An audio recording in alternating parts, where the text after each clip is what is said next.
स्वास्थ्य चर्चा की आज की कड़ी में बंधु हम ऋतुचर्या के बारे में समझेंगे कि ऋतुचर्या क्या है, इसका भी ज्ञान होना आवश्यक है।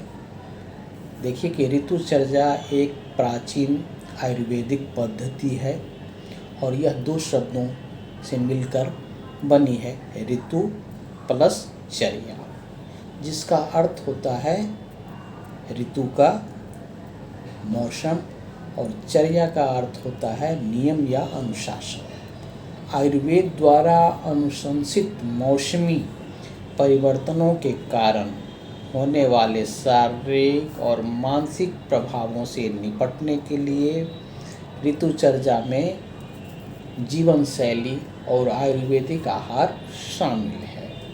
ऋतुचर्या हमें मौसमी परिवर्तन के कारण होने वाले बीमारियों से लड़ने के लिए हमारी शारीरिक शक्ति और मानसिक क्षमता का निर्माण करने में सक्षम बनाती है।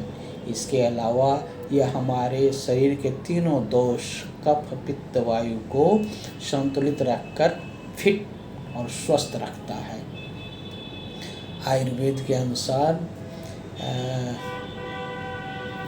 दो काल बांटा गया है और दो काल, पहला को आदान काल बोलते हैं और दूसरे को विसर्ग काल बोलते हैं। दोनों काल मिलाकर के 6 ऋतुएं होती है।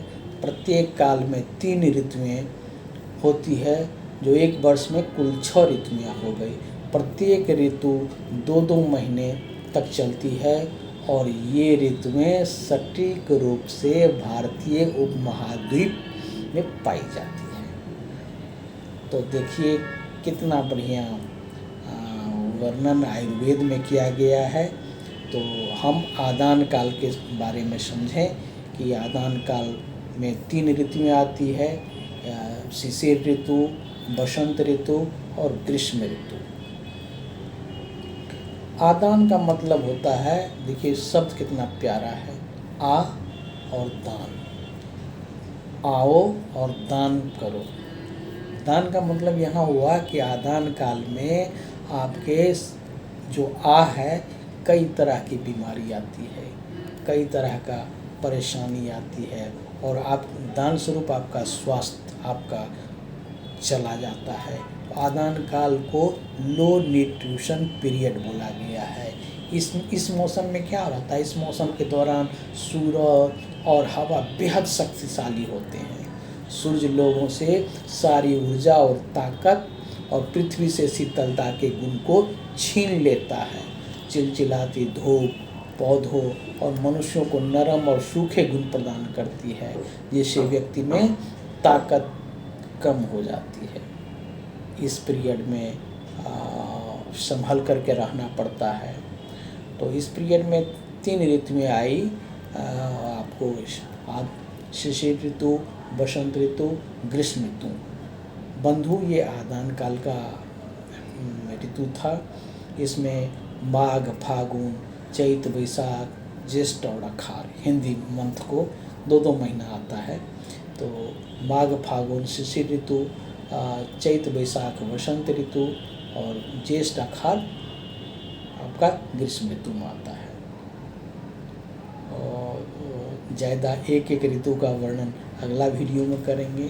अब आइए कि जो विसर्ग काल होता है, विसर्ग काल में भी 3 ऋतुएं होती है, जिसमें वर्षा ऋतु के बाद आपका शरद ऋतु और हेमंत ऋतु। मुख्य रूप से इस ऋतु में आपका न्यूट्रिशन अच्छा रहता है, लोगों का स्वास्थ्य बढ़िया होता है, पाचन शक्ति बढ़ जाती है।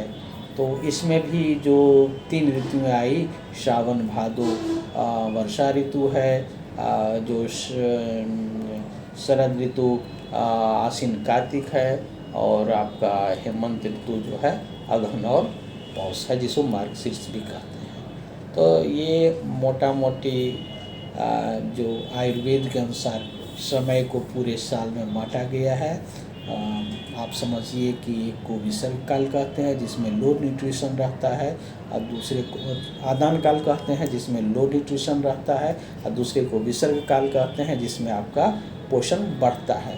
तो अगर इसकी जानकारी मोटा मोटी रहे तो आदमी स्वस्थ रह सकता है।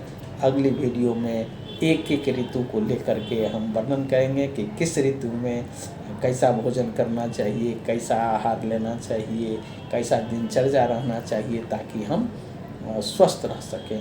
कि कहा गया है कि हित भूख, ऋत भूख और मित भूख का पालन करने से आदमी स्वस्थ रहता है। तो ये छोटी सी जानकारी आपको ऋतुचर्या के बारे में दी गई। अगला वीडियो में हम लोग एक एक ऋतु का वर्णन करेंगे, उसका आप इंतज़ार करिए। अगर मेरे चैनल पर आप पहली बार देख रहे हैं तो आचार्य विजय योगा ज़रूर सब्सक्राइब करिए, और इस तरह का वीडियो आपको मिलता रहेगा। धन्यवाद। ओम शांति।